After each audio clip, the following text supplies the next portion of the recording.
नमस्कार मेरे प्यारे साथियों, कैसे हैं आप सभी। हैप्पी कंपटीशन एकेडमी के इस ऑनलाइन प्लेटफॉर्म में आप सभी बच्चों का स्वागत है। पढ़ाई कैसी चल रही है आपकी? उम्मीद करते हैं कि आपकी पढ़ाई बहुत अच्छी चल रही होगी।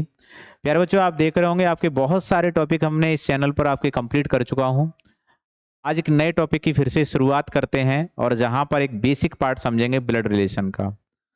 आप किसी भी एग्जाम में बैठते हो, चाहे वो रेलवे का एग्जाम हो, चाहे वो पुलिस का एग्जाम हो, रेलवे में आपका कोई सा भी एग्जाम हो, एनटीपीसी का हो, आरपीएफ का हो, टेक्नीशियन का हो, एएलपी का हो, किसी का भी हो, बहुत ज्यादा आपके प्रश्न पूछे जाते हैं। मिनिमम अगर हम प्रश्न की बात करें तो 2 से 3 प्रश्न तो रहते ही रहते हैं हर हालत में। क्लियर है सभी का? 2 क्वेश्चन और 3 क्वेश्चन तो रहते ही रहते हैं।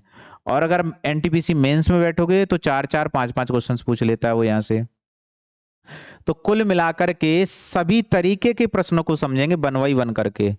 तो थोड़ा सा धैर्य रखना पड़ेगा ब्लड रिलेशन समझने के लिए, क्योंकि सबसे बेसिक जो पॉइंट होते हैं अगर वो आपके समझ में आ गए तो आप क्वेश्चन को आसानी से बना ले जाओगे। तो आज की पहली क्लास में मैं केवल और केवल आपको बेसिक बताऊंगा, एक एक पॉइंट ऐसे बता दूंगा, अगर वो आपका क्लियर है फिर कितना भी क्वेश्चंस आपको घुमा करके पूछ लिया जाए आप आराम से उसके आंसर दे लोगे। बाकी का प्रीवियस ईयर के क्वेश्चंस भी लगवाएंगे तो अपने आप पता चल जाएगा कि हमने जो पढ़ा वो क्लियर हो पा रहा है या नहीं हो पा रहा है। चलो आ जाओ समझते हैं। अब सबसे बड़ी बात ये आ जाती है कि जब हम ये टॉपिक पढ़ रहे होंगे तो हमें कितने तरीके के क्वेश्चन को पढ़ना पड़ेगा। तो बच्चे अगर हम यहाँ बात करें तो समझना इधर बोर्ड की तरफ।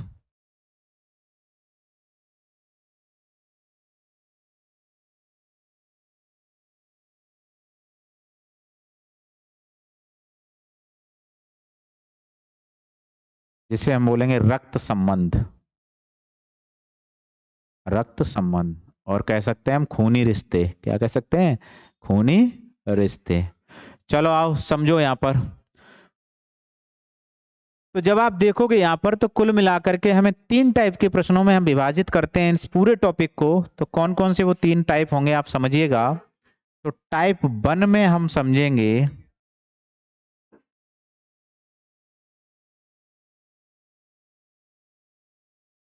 पजल फॉर्म वाले प्रश्नों को, जो सबसे ज्यादा प्रश्न पूछे जाते हैं आपके।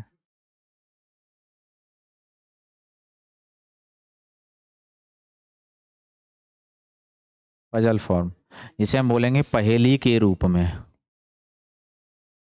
पहेली के रूप में।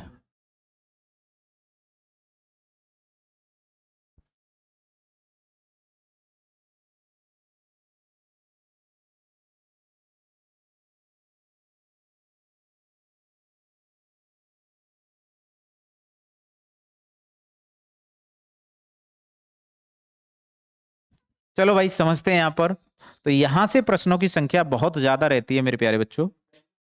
एक एक पॉइंट को समझेंगे हम, एक एक पॉइंट को समझेंगे हम, कहीं से कैसा भी कोई पॉइंट रह ना जाए आपका। फिर जब इसको कंप्लीट कर लेंगे तो फिर हम टाइप 2 को पढ़ेंगे, जहां से अभी वर्तमान में आपके आरपीएफ एसआई के पेपर चल रहे हैं वहां पर प्रश्न पूछा जा रहा है, एक एक दो दो प्रश्न यहां से, और जिसे बोलेंगे हम कोडेड रिलेशनशिप।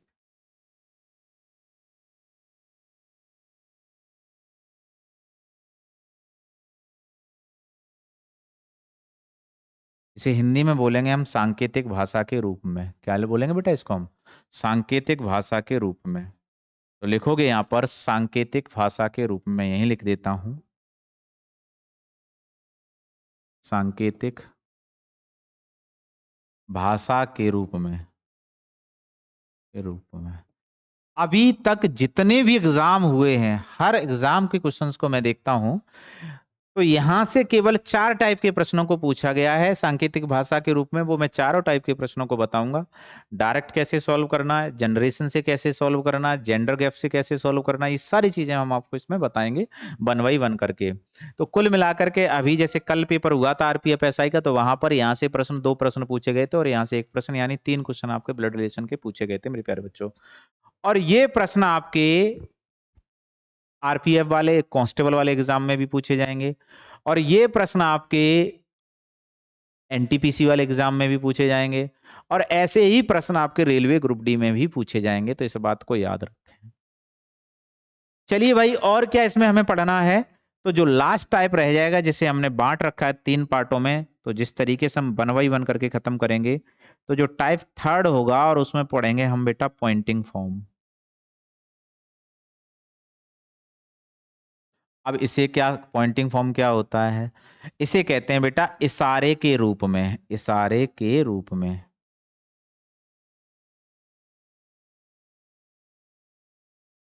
ऐसे क्वेश्चन नहीं पढ़े?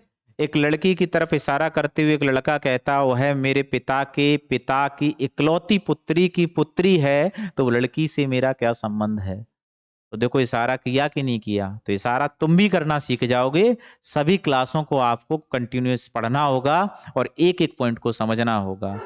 इशारा दो तरीके से करा जाएगा, या तो आप डायरेक्ट उसी को टारगेट करके इशारा करोगे, या फिर आपको संबंध उसी से बताना है लेकिन घुमा फिरा के बात करना कि उसकी माँ ऐसे करके बोल देता है, तो वो हमें प्रश्न यहाँ पर मिलेंगे। और बहुत ज्यादा क्रिटिकल कंडीशन बनाता है वो, ऐसे ही प्रश्नों में बनाता है क्योंकि वहां घुमा देता है वो। लेकिन टेंशन ना लें, हम आपको पढ़ा रहे हैं, हम आपको इसलिए बांट करके पढ़ाते हैं ताकि किसी प्रकार की कोई गलती ना रहे। तो मेरे प्यारे बच्चों आप देखोगे यहाँ पर तो 3 टाइप से प्रश्नों को समझेंगे हम। तो पहली टाइप में समझेंगे टाइप 1 में पजल फॉर्म, और दूसरी टाइप में समझेंगे बेटा कोडेड रिलेशनशिप, जहां पर ऐसे प्रश्न आएंगे ए इंटू बी का अर्थ है कि ए बी का पिता है, A into B means A is the father of B. इस तरीके से प्रश्न यहाँ पर आएंगे। और जैसे ही आपके यहां पर आ जाएगा बेटा टाइप थर्ड, तो मैंने आपको बता दिया इशारे वाले प्रश्न आएंगे। तो कुल मिलाकर के इन तीनों टाइपों को 1 by 1 करके पढ़ेंगे। चलिए भाई, इससे आगे और क्या समझना है तब किसी टाइप को स्टार्ट करेंगे। तो पहले हमें इसका थोड़ा सा बेसिक पार्ट समझना, और क्या समझना है, जब भी हम ब्लड रिलेशन पढ़ रहे होंगे तो क्या पढ़ रहे होंगे? Blood relation. तो मैंने यहाँ बी आर लिखा, समझ जाना, बी आर का मतलब ब्लड रिलेशन। तो इसमें दो चीज आपको समझना बहुत जरूरी है। क्या चीज समझना जरूरी है मेरे प्यारे बच्चों? तो ये समझना जरूरी है कि पहले तो इसे जेंडर कैसे हमें निकालना है, ये समझना जरूरी है। जेंडर गैप, जिसे बोलोगे आप लिंग अंतर।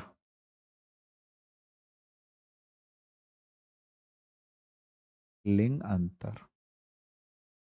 और प्यारे बच्चों इसमें क्या समझना है आपको कि जनरेशन गैप समझना है। कि जब तक ये दोनों पार्ट क्लियर नहीं होंगे तब तक हम किसी भी प्रश्न को अगर बना भी ले रहे होंगे तो इतना कॉन्फिडेंस नहीं होगा कि हम जो प्रश्न कर रहे हैं वो एकदम आंसर सही है या गलत है। तो इन दोनों पॉइंटों के बारे में बहुत जरूरी है समझना। तो क्या बोला मैंने? Generation gap. और इसे हिंदी में बोलेंगे बेटा पीढ़ी दर पीढ़ी अंतर। पीढ़ी दर पीढ़ी अंतर।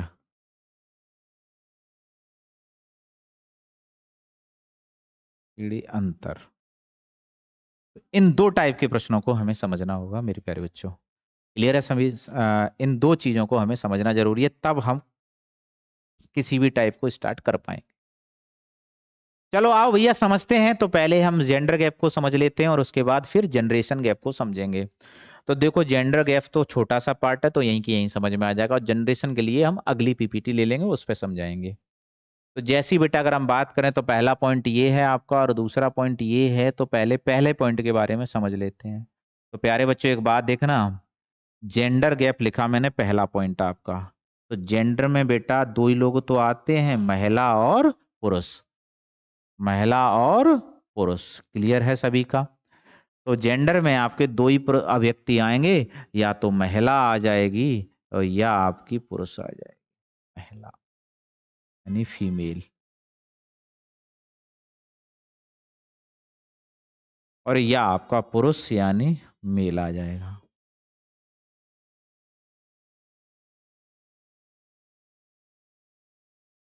मेल। प्यारे बच्चों होता तो एक तीसरा वाला भी है, लेकिन वो हमारे सिलेबस से बिल्कुल अलग होता है, तो उसका हम जिक्र भी नहीं करेंगे इस वाले टॉपिक के अंदर, ठीक है ना? तो हमें केवल दो ही लिंग से मतलब है, स्त्रीलिंग और पुल्लिंग से। चलो आ जाओ बेटा, इसमें क्या समझना है। तो मेरे प्यारे बच्चों जहां भी आपको महिला दिखाई दे और जहां भी फीमेल डिनोट करना हो, तो आप वहां पे सर्किल बनाओगे बच्चे। जहां भी पुरुष को डिनोट करना हो तो वहां पर बेटा आप ट्रायंगल बनाओगे। तो बच्चे अगर मैं आपसे पूछना चाहूं कि अगर मैंने यहाँ सर्किल बनाया तो इसका मतलब ये क्या है? ये महिला है। अगर मैंने यहाँ ट्रायंगल बनाया है तो इसका मतलब क्या है? ये पुरुष है। क्लियर है इतनी बात सभी की? तो ये पुरुष है और ये महिला है। इतनी बात क्लियर है सभी का? एक बार कमेंट करके बताएं आप सभी। सर मैं ब्लड रिलेशन टॉपिक का बहुत दिनों से इंतजार कर रहा था आपसे पढ़ने के लिए, तो आज वो टॉपिक आप पढ़ा ही रहे हो। हाँ बेटा, आपके लिए तो पढ़ा ही रहे हैं, और किसके लिए पढ़ा रहे हैं? पढ़ो ढंग से। चलो आ जाओ, समझो अगली कहानी को। तो अगली कहानी क्या है? तो मेरे प्यारे बच्चों देखना, आज आपको हम ऐसे ऐसे रिलेशन निकालना सिखाएंगे कि आपने सोचा भी ना होगा इसे कैसे रिलेशन निकालते हैं। चलो भाई समझो यहाँ पर।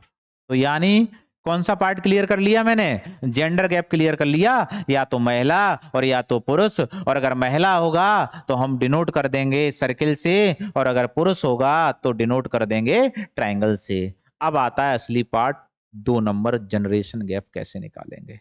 चलो भाई अगली कहानी में समझते हैं। तो अगली कहानी को मैं यहां लिख लेता हूं और आपको समझाता हूं। तो ये लिखा मैंने बेटा यहां, generation gap. Generation gap, generation gap, पीढ़ी दर पीढ़ी अंतर, पीढ़ी दर पीढ़ी अंतर, पीढ़ी दर पीढ़ी अंतर, पीढ़ी पीढ़ी दर पीढ़ी अंतर।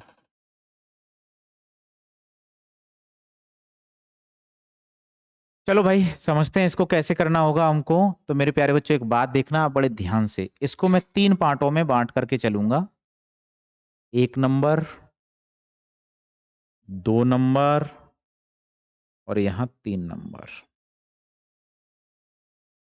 अच्छा एक बात बताओ आप सभी, कि आपके परिवार में सबसे पहले कौन आया होगा? तो आप कहोगे सर हमारे परिवार में हमारे परदादा, दादा के भी दादा आए होंगे। ऐसी बातें नहीं करनी है। क्यों? हमें केवल उस रिलेशन को बताना जो मैं अभी ज्यादातर देख लेता हूं। तो ज्यादा से ज्यादा बाबा तक देख पाता हूं, कहीं एक आध गांव में ऐसे होते हैं जो परबाबा को देख लेते हैं, परदादी को देख लेते हैं। तो मैक्सिमम कितने किनको देख पाता हूं मैं? ज्यादा से ज्यादा दादा दादी को देख पाता हूँ, नाना नानी को देख पाता हूँ। तो उन्हीं के जनरेशन तक जाना है, और हमें निचली स्तर तक तो हम कहाँ तक देख लेंगे? तो नाती आती देख लेंगे, इससे ज्यादा तो हम भी नहीं देख पाते। क्लियर है? तो हमेशा हमें उस परिप्रेक्ष्य में बात करनी है जिससे हम ज्यादातर रिलेशन को हमें दिखाई दे रहे हैं कि हाँ ये रिलेशन अभी हमारे सामने है। तो आपके परिवार में सबसे पहले कौन आया होगा? तो आपका जवाब होना चाहिए सर हमारे परिवार में सबसे पहले हमारे दादा और दादी आए होंगे, यानी ग्रैंडफादर और ग्रैंड मदर। ये गर्लफ्रेंड मन समझना आप लोग, ग्रैंडफादर और ग्रैंड मदर। तो कुल मिलाकर के दादा और दादी।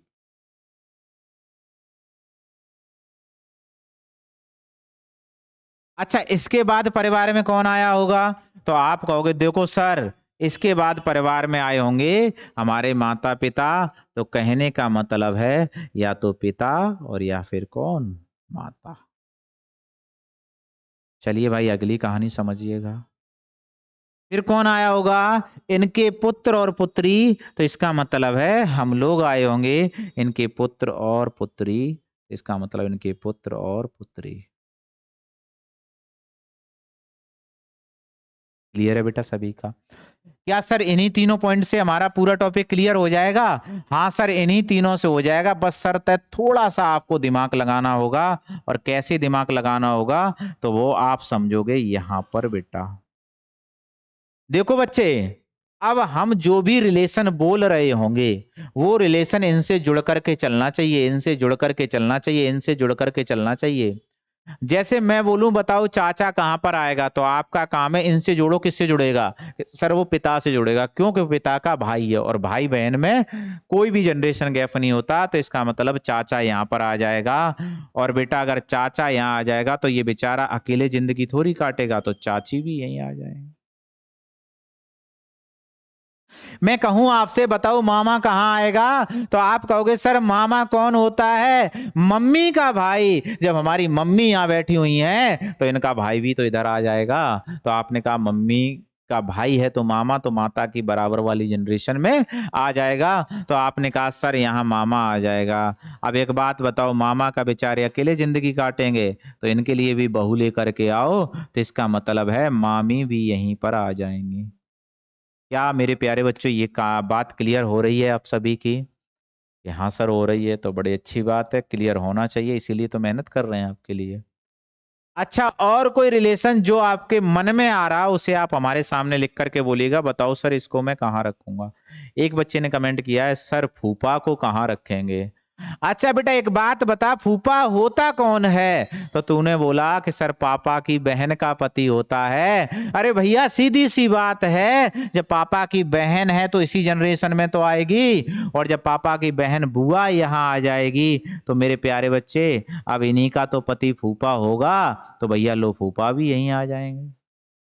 इतना सिंपल सी बात। एक बच्चे का कमेंट आया है कि सर आप हमें बताइएगा मौसा कहां पर आएंगे। अरे यार मौसा होता कौन है, पहले आप ये बताओ। कि सर मौसा होते हैं मम्मी की बहन का पति। मम्मी की बहन का पति मौसा होगा। तो जब मम्मी की बहन है तो मम्मी के बराबर में ही तो आएगी। तो इसका मतलब है कि मौसी यहां आ जाएंगी, और जब बेटा मौसी यहां आ जाएंगी तो इनकी भी शादी करा दो, तो फिर मौसा भी यहीं आ जाएंगे। बोलो समझ में आ रहा है कि नहीं आ रहा है आप सभी के? कि हाँ सर समझ में आ रहा है। अच्छा बेटा अब बात आ जाती सर भाई बहन कहाँ आएंगे। तो बेटा एक बात बताना, ये पुत्र और पुत्री हैं इनके, तो हम लोगों के ही तो भाई बहन होंगे, तो भाई भी यहीं आ जाएगा, बहन भी यहीं आ जाएगी, भाभी भी यहीं आ जाएगी। एक बच्चा कमेंट कर रहा है सर साली कहां पर आएगी। हाँ साली तो तुझे जरूर बताएंगे, टेंशन क्यों ले रहा है यार, समझ। अब ये बता साली होती कौन है, तब हम बता देंगे, देख कहां पर आएगी। ये साली होती है सर भाई के पत्नी की बहन, या खुद की पत्नी की बहन, उसी को तो साली बोलोगे। तो भैया एक बात बताओ कि भाई की पत्नी है खुद की पत्नी है तो बराबर में ही तो आएगी, और जब बराबर में अगर उसकी बहन भाभी आ जाएगी तो फिर सीधी सी बात है भैया साली भी आ जाएगी, है तो उसी की बहन। तो ऑब्वियसली बात है कि जहां भाभी आएगी और वहीं पर साली आ जाएगी, और साली आ जाएगी तो भैया फिर यहीं पर साला भी आ जाएगा। यानी इन सभी का जनरेशन समान होता है, ये सभी एक ही लाइन में लिखे जाएंगे कि भैया देखो भाई आ जाए, बहन आ जाए, भाभी आ जाए, साली आ जाए, साला आ जाए, और क्या हो जाएगा बेटा, तो आप कहोगे यहां पर देवर आ जाए। जेठ वर्ड यूज नहीं होता आपके ब्लड रिलेशन में, ताऊ वर्ड यूज नहीं होता आपके ब्लड रिलेशन में, तो इसलिए आपको बोलना ही नहीं है। जीजा आ जाए, ननद आ जाए, नंदोई आ जाए। क्लियर है? तो भाई बहन भाभी साला साली देवर जीजा ननद नदोई, ये सभी आपके समान जनरेशन में आएंगे। ना इनको आप ऊपर रख सकते हो ना आपको नीचे रख सकते हो, ये सभी आपके समान जनरेशन में आएंगे। और फिर भी आपका अगर कोई बचा हुआ है तो मुझे बताएं आप, और क्या बचा हुआ है। सर नाना नानी कहाँ पर आएंगे। अरे यार कितना सिंपल तरीका। अच्छा बता नाना कौन होता है, तो तुम कहोगे मम्मी के पापा होते हैं। और जब मम्मी के पापा होते हैं तो हमारे पिताजी वाली जनरेशन में गए कि नहीं गए, तो इसका मतलब है बेटा नाना भी यहीं आ जाएंगे और आपकी नानी भी यहीं आ जाएंगे। क्लियर है? तो नाना भी यहीं आ जाएंगे और नानी भी यहीं आ जाएंगी। और बताओ कोई हो आपका। सर सास ससुर कहाँ आएंगे। बड़ा जल्दी हो रही है तुझे सास ससुर बनाने की, आ जा भाई समझ, पहले नौकरी तो लगा ले। चलो भैया समझो यहाँ कहानी को। तो उसने बोला कि सास ससुर कहाँ आएंगे, तो ये बताओ सास ससुर होते कौन है। तो आप कहोगे सर हमारी जो पत्नी के पिता होंगे वो हमारे ससुर हो जाएंगे, या वो कह सकती है हमारे पति के पिता होंगे वो हमारे ससुर हो जाएंगे। तो हुए तो वो हमारे माँ बाप वाली जनरेशन में ही। तो इसका मतलब है कि ससुर भी यहीं आ जाएंगे और सास भी यहीं आ जाएंगी। तो ससुर भी यहीं आ जाएंगे, ससुर, और सास भी यहीं आ जाएंगे। और बताओ भैया कोई कहानी आपकी अगर बची हुई हो तो मैं उसको भी एक बार आपको ढंग से बता दूं, ताकि कभी भी आपसे गलती ना हो ऐसे क्वेश्चंस को बनाने में। ठीक है? क्लास थोड़ी सी लंबी लेंगे क्योंकि पूरा बेसिक का पार्ट एक ही लेक्चर में खत्म करना है, ताकि हमें दोबारा ना पढ़ना पड़े। फिर क्वेश्चंस की शुरुआत करेंगे टाइप वाइज। क्लियर है? आ जाओ भाई, चलो समझते हैं अगली कहानी को। तो मेरे प्यारे बच्चों, दादा दादी नाना नानी समान जनरेशन में आते यानी बराबर में रखे जाएंगे। दोबारा से हमारे साथ साथ रिवाइज करोगे। चाचा चाची, मामा मामी, बुआ फूफा, मौसा मौसी, सास ससुर, ये सभी हमारे एक जनरेशन में आएंगे, यानी ना ऊपर रख सकते इनको ना नीचे, इनके बराबर में रखे जाएंगे। यहाँ पर आ जाते बेटा भाई बहन भाभी, साला साली, देवर जीजा, ननद नंदोई, पति पत्नी, और भी जुड़ लो यहाँ पर, पति पत्नी, पति पत्नी, इन सभी को इसी में रख लो, क्या दिक्कत है। अब इनके पति पत्नी होगा तो यहाँ रख देंगे, इनके पति पत्नी होगा तो यहाँ रख देंगे। हम अपनी वाली जनरेशन के हिसाब से बता रहे हैं तो हमने यहाँ रख दिया। क्लियर है सभी का? तो कुल मिलाकर के ये चीजें आपको देखना है। मैं फिर दोबारा से एक लाइन को रिपीट करता हूं, आप समझना। इनके बीच कोई जनरेशन गैप नहीं होगा, ये सभी इसी एक ही लाइन पर आएंगे। इनके बीच कोई जनरेशन गैप नहीं होगा, ये सभी एक ही लाइन पर आएंगे। इनके बीच कोई जनरेशन गैप नहीं होगा, ये सभी एक ही लाइन पर आएंगे। तो मेरे प्यारे बच्चों, मैंने दो चीजों को सीखा। एक तो जेंडर गैप सीखा यहाँ पर कि अगर महिला हो तो सर्किल में बंद करना है, और अगर पुरुष हो तो ट्रायंगल में बंद करना है। उसके बाद अगर बेटा यहाँ जनरेशन गैप की बात करें तो आपको 3 पीढ़ियों में बांट करके दिखाया। एक बच्चे का कमेंट आ रहा है, सर भतीजे को कहां पर रखोगे? मेरे प्यारे बच्चों, एक बात बताओ, भतीजा होता कौन है? भाई का लड़का। क्लियर है? तो आप देखो, एक बात बताना, जब भाई आया, भाई का लड़का है तो इससे नीचे चला जाएगा। क्लियर है? इससे नीचे चला जाएगा। एक लड़का कह रहा सर भांजा कहाँ आएगा? जब बहन हमारे बराबर में आएगी तो बहन का लड़का होगा तो इसके नीचे ही तो जाएगा, तो यहाँ पर आ जाएगा। सीधी सी बात है। अगर हमारी ऊपर वाली जनरेशन में आ रहे तो हम आगे बढ़ा करके ऊपर रखेंगे, और निचले वाली जनरेशन में आ रहे हैं तो हम उसको नीचे रखेंगे। क्या ये बात क्लियर है मेरे प्यारे बच्चों सभी की? हाँ सर क्लियर है। तो चलिए अगली कहानी को समझते हैं। अब बात आ जाती है मेन पॉइंट की, जहां से आपको क्वेश्चन को तोड़ करके बनाना है और एक एक पॉइंट को समझ करके बनाना है। ध्यान रख लेना, ये वाला जो पार्ट है आपका पीढ़ी दर पीढ़ी वाला, वो आपका 100% क्वेश्चन को सॉल्व कराएगा। अगर ये बात क्लियर है, एक एक पॉइंट क्लियर करके चलना, ये 100% क्वेश्चन को सॉल्व कराएगा, यही एक पीपीटी अगर आपके माइंड में बैठ गई तो। अन्यथा आप पढ़ते रहो, गलती करते रहोगे। रट लो, क्योंकि नौकरी चाहिए कैसे भी करके। क्वेश्चन बाहर निकल जाए तो उसके लिए मैं खड़ा हूं। चलो आओ, अब आगे क्या सिखाना है हमको। तो मेरे प्यारे बच्चों, मैंने आपको 3 चीजें बताई अभी। क्या क्या बताया? कि जब ब्लड रिलेशन पढ़ रहे होंगे तो इन तीनों टाइपों के प्रश्नों को पढ़ेंगे। पजल फॉर्म में पहेली के रूप में पढ़ेंगे, कोडेड रिलेशन में सांकेतिक भाषा के रूप में पढ़ेंगे, टाइप 3 में पॉइंटिंग फॉर्म यानी इशारे के रूप में पढ़ेंगे। फिर मैंने आपको बताया कि भैया देखो, ब्लड रिलेशन को 2 चीजों में बांट करके पढ़ना होता है, एक जनरेशन गैप, एक जनरेशन गैप, एक जेंडर गैप, लिंग अंतर मेल और फीमेल का, और जनरेशन गैप पीढ़ी दर पीढ़ी अंतर का। तो जेंडर गैप मैंने ये बता दिया मेरे प्यारे बच्चों आपको। आगे आप यहाँ देखोगे तो आप यहाँ देखोगे पीढ़ी दर पीढ़ी हमने जनरेशन गैप बता दिया, तो ये आपके सामने आ गया। क्लियर है एकदम सभी का? तो चलिए भाई अगली कहानी की तरफ बढ़ते हैं। और अगली कहानी क्या है? अब हम फैमिली ट्री बनाना सीखते हैं। तो फैमिली ट्री में मैं पहला क्वेश्चन आपके सामने लिखता हूं और आप उसका जवाब दोगे।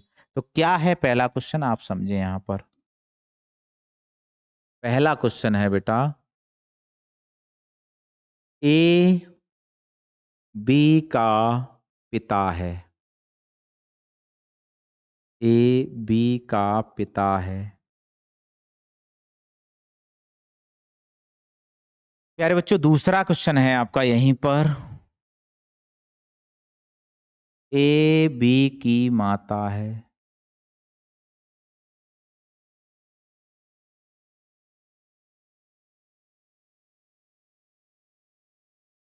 तीसरा क्वेश्चन है बेटा यहीं पर आपका, ए बी का चाचा है।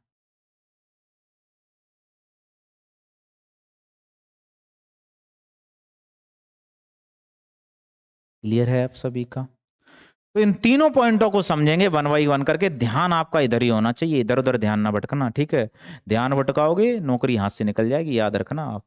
ध्यान आपका किधर होना चाहिए?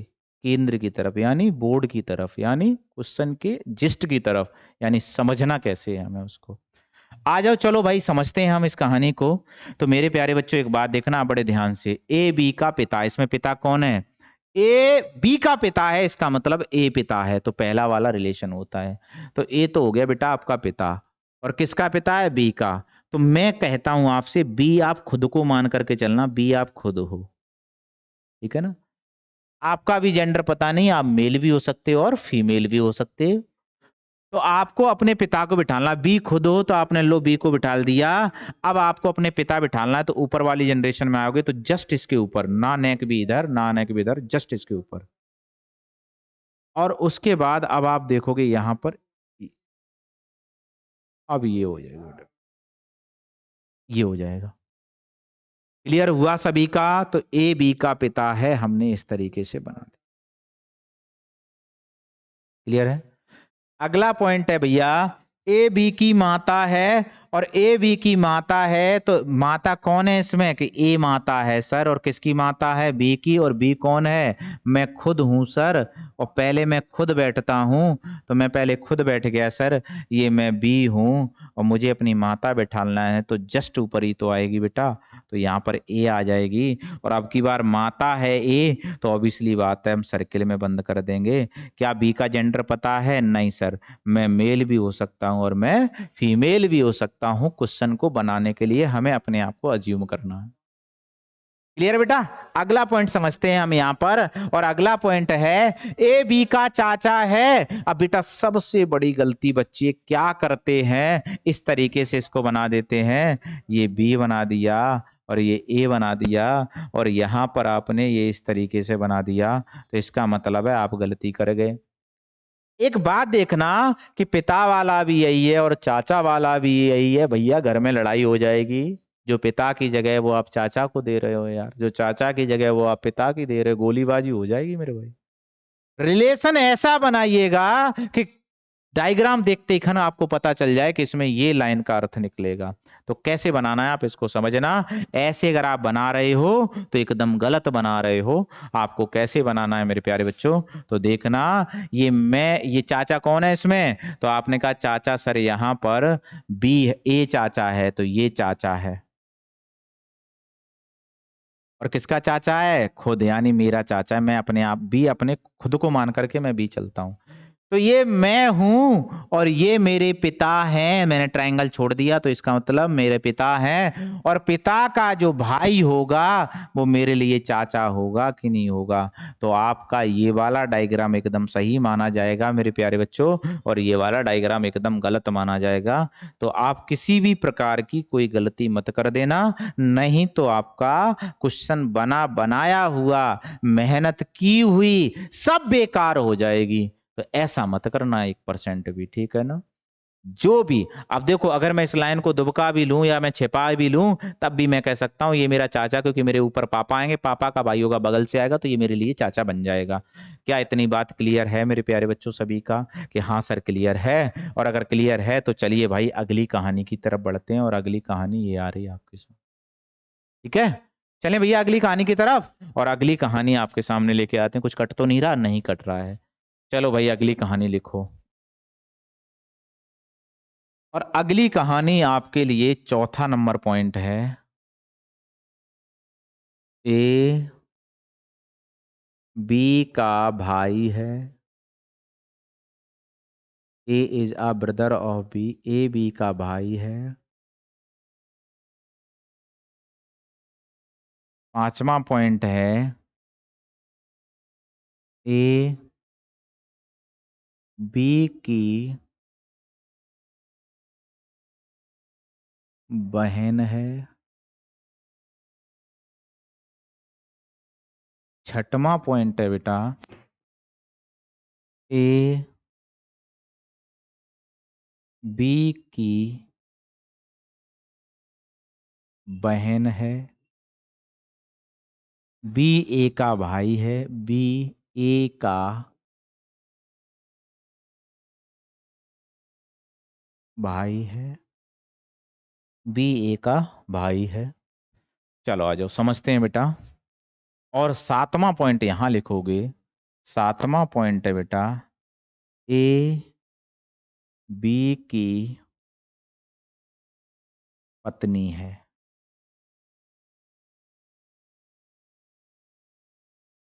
ए बी की पत्नी है। तो मेरे प्यारे बच्चों, आप इसको समझना बड़े ध्यान से। तो बच्चों एक बात देखना बड़े ध्यान से, देखो आपने कहा था कि सर हमारा बेसिक क्लियर नहीं हो पाया, तो आप हमारे लिए एक वीडियो बना दीजिएगा। तो देखो हमने आपके लिए वीडियो बना दी। आपका काम है इस वीडियो को ज्यादा से ज्यादा शेयर करना, ठीक है ना, वरना ध्यान रख लेना। चलो भाई समझते हैं इनको कैसे करना है। तो मेरे प्यारे बच्चों, बहन भाई पति पत्नी इनमें कोई जनरेशन गैप नहीं होता, ये सभी बराबर में आएंगे। तो आप कहोगे सर ए बी का भाई है, तो भैया देखो जनरेशन में है तो अभी बराबर आ जाएंगे। ए भाई है तो ए भाई है तो ट्रायंगल हम बंद कर दिया। और बी का जेंडर अभी डिफाइन नहीं है, तो ये हमारी फैमिली ट्री बन करके तैयार हो गई। क्लियर है। अगला देखना बेटा, ए बी की बहन है। ए और बी बराबर में आएंगे क्योंकि इनका जनरेशन गैप नहीं होता। और उसके बाद अगर बच्चे हम यहाँ बात करें तो बहन है, और कौन बहन है, ए बहन है, क्योंकि पहली वाला तो ए बी की बहन है तो ए बहन है। तो बी का जेंडर अभी पता नहीं है, यहाँ पर ये वाली ट्री बन जाएगी। आगे देखोगे बेटा, ए बी की बहन है, बी ए का भाई है, पक्की बात है सर दोनों बराबर में आएंगे। और यहां बोला ए बी की बहन है तो सर्किल में बंद हो जाएगा। और यहां बोला बेटा बी ए का भाई है तो ट्रायंगल में बंद हो जाएगा। अब इसमें हो गया, ये पूरी लाइन एक साथ जुड़ गई। ए बी की बहन है और बी ए का भाई है। चलिए भाई सातवें पॉइंट पर चलते हैं, और सातवां पॉइंट है ए बी की पत्नी है। और ए है वो बी की पत्नी है, तो इसका मतलब है पति पत्नी का भी जनरेशन गैप नहीं होता, दोनों लोग बराबर में ही आते हैं। अब बात आ जाती है कि भैया देखो ए बी की पत्नी है तो ए पत्नी है तो सर्किल में बंद कर दीजिएगा। और तो फिर बी क्या होगा, पुरुष होगा, तभी तो शादी होगी। लेकिन मेरे लाडलो, मेरे प्यारे बच्चों, मेरे जिगर के टुकड़ों, आप एक बात जरूर समझो। और क्या समझना है कि यहां देखा आपने कि बहन भाई वाला भी डायग्राम सर आपने ऐसा ही बनाया, और पति पत्नी वाला भी ऐसे ही बनाया। सर कुछ तो अंतर कर दो, न पता चले क्वेश्चन में पति पत्नी निकल करके आ रहा और हम उसमें बहन भाई लगाया है, जीते जी जिंदगी उसकी खराब कर आए। ऐसा नहीं मत कर देना। तो मेरे प्यारे बच्चों, इनकी शादी हुई है तो जहां भी पति पत्नी का जोड़ा हो तो वहां प्लस लगा करके चलना। तो देखो भैया, ये दोनों बराबर में लिखे हैं, कुछ ना लगा हो तो बहन भाई है, और लगा हो प्लस तो ये पति पत्नी है। तो ये जरूर आपको ध्यान रखना होगा मेरे प्यारे बच्चों, यहाँ प्लस लगाना है और यहाँ कुछ भी नहीं लगाना है। तो बताओ मेरे प्यारे बच्चों, ये वाली बात समझ में आई कि नहीं आई, तब आगे चलें हम। क्लियर है, क्लियर है या नहीं है? कि हाँ सर क्लियर है। बस इसीलिए तो पढ़ा रहे हैं ताकि आपको हर बात क्लियर हो जाए। चलिए अगले रिलेशन की तरफ बढ़ते हैं, और अगला रिलेशन आपके सामने है। और सात आठ रिलेशन है, इनको समझ लीजिएगा फिर आगे बढ़ेंगे। तो जैसे ही बच्चे अगर आप यहाँ देखोगे तो ये आपके सामने मैंने लिख दिए। चलो भैया अगली स्लाइड है, और क्या क्या बचा हुआ है अभी आपका। लिखो बेटा, यहाँ सात हो गए थे ना, कितने हो गए थे चेक कर ले। सात हो गए थे, आठवां लिखो। आठवां लिखोगे बेटा।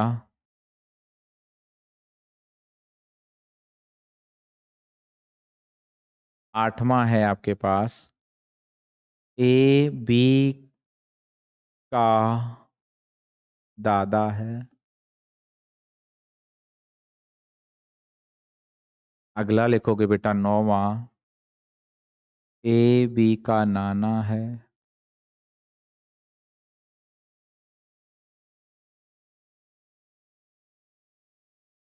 अगला लिखोगे बेटा ए बी का मामा है।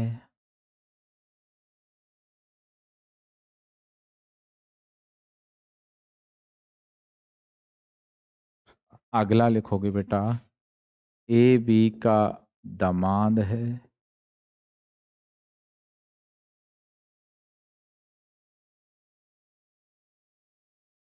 ए बी का दामाद है। यहाँ ये नंबर था आपका 8 9 10, तो ये हो जाएगा 11। चलिए, और यहाँ लिखोगे बेटा ए बी का दामाद है। यहाँ लिखोगे बेटा 12वां क्वेश्चन पॉइंट लिखोगे ए बी का साला है।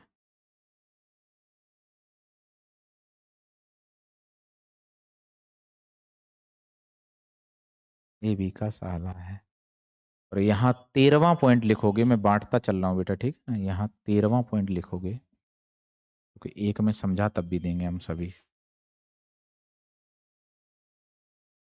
तो इसके बाद 13वां पॉइंट लिखोगे बेटा, ए बी का जीजा है।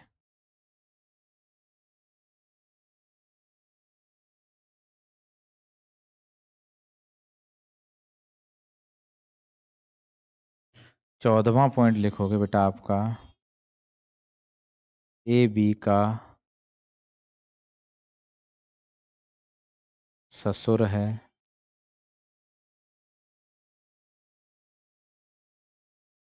15वां पॉइंट लिखोगे बेटा आप यहाँ पर, ए बी की समधिन है।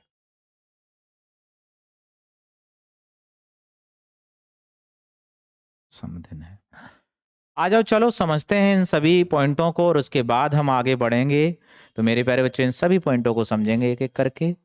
समझ लेते हैं थोड़ा सा, कोई बड़ी बात नहीं इसको करना।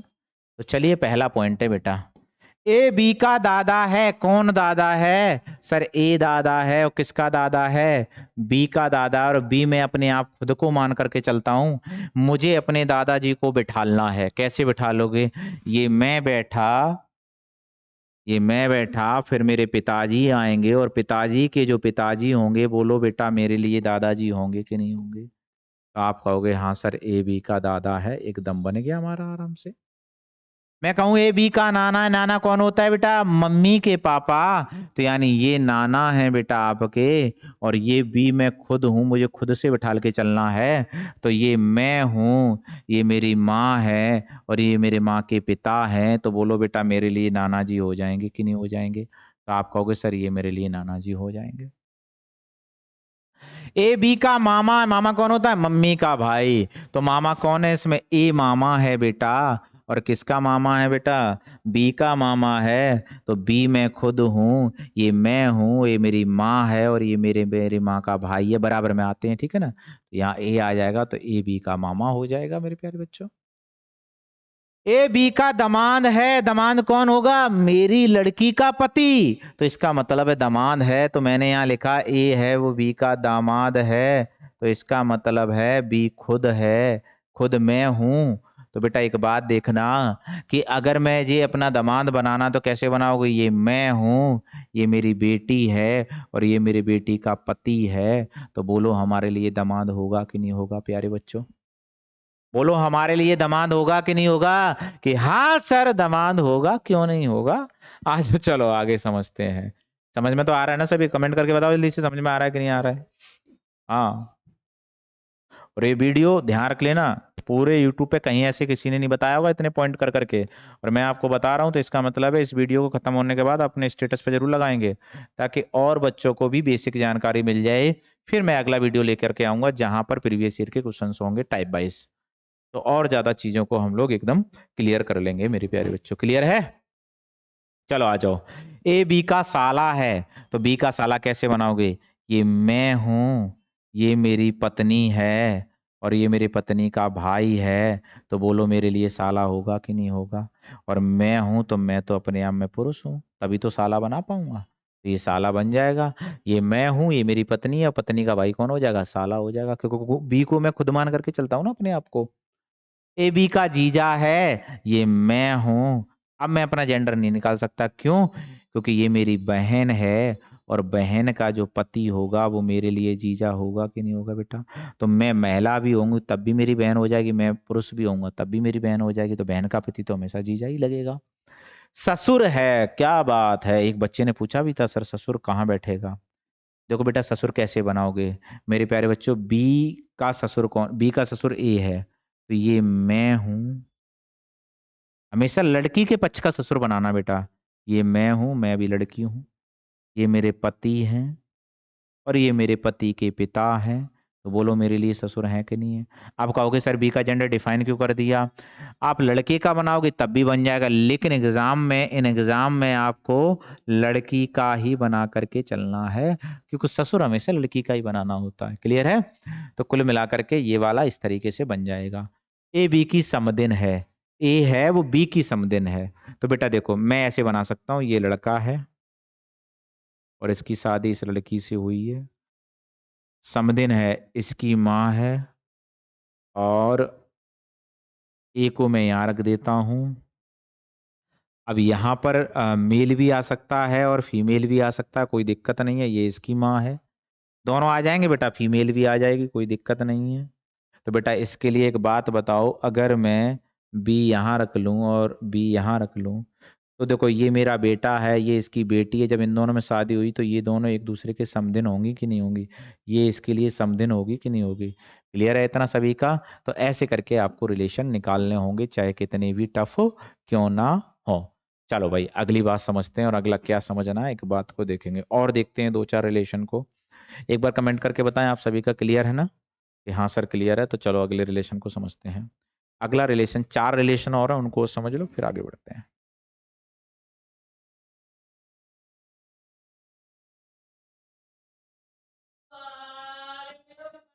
15 हो गए थे, 16वां शायद 15 हो गए थे,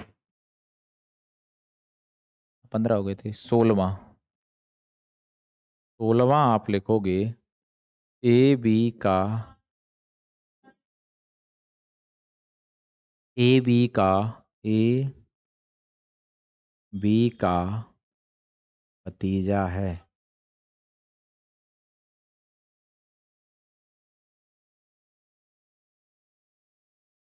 उसके बाद 17वां लिखोगे ए बी की भांजी है। ए बी की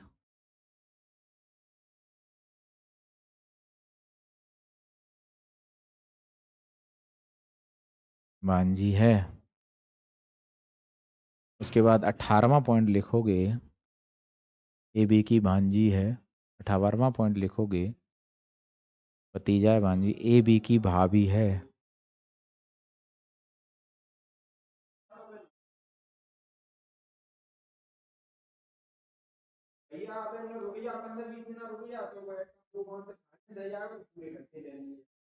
ए बी की भाभी है। चलो ए बी का भतीजा, भतीजा कौन होता है? भाई का लड़का। तो आप कहोगे ये बी है, ए बी का भाई, अब यहां रख देंगे, ए आ जाएगा। क्लियर है? यानी जो भाई का लड़का होगा वो मेरे लिए क्या हो जाएगा? भतीजा हो जाएगा। अच्छा भांजी कौन हो जाएगी? ये मैं बी हूं, ये मेरी बहन है, और ये बहन की लड़की है।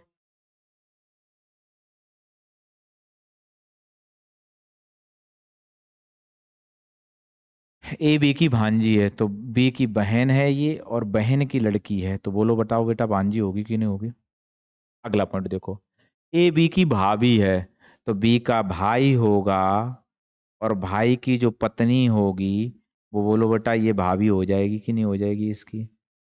तो ऐसे ही कोई भी रिलेशन अगर आपको निकालना हो तो मेरे प्यारे बच्चों ऐसे ही निकालना।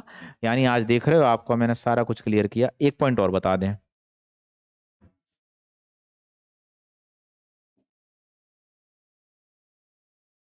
ए और बी सहोदर हैं।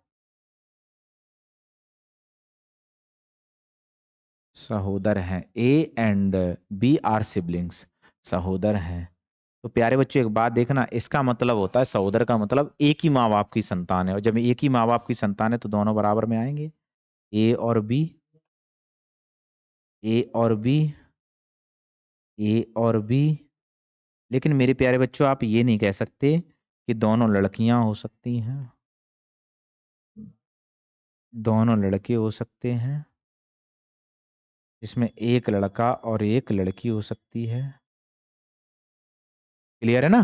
तो ऐसे करके आपके ये बनता चला जाएगा मेरे प्यारे बच्चों। क्लियर है? तो ये लास्ट पॉइंट था आज का। अब जब अगली क्लास होगी मेरे प्यारे बच्चों आप सभी की, तो वहां पर मैं आपको सभी क्वेश्चंस की प्रैक्टिस करवाएंगे टाइपिंग वाइज, यानी टाइप वाइज। क्लियर है?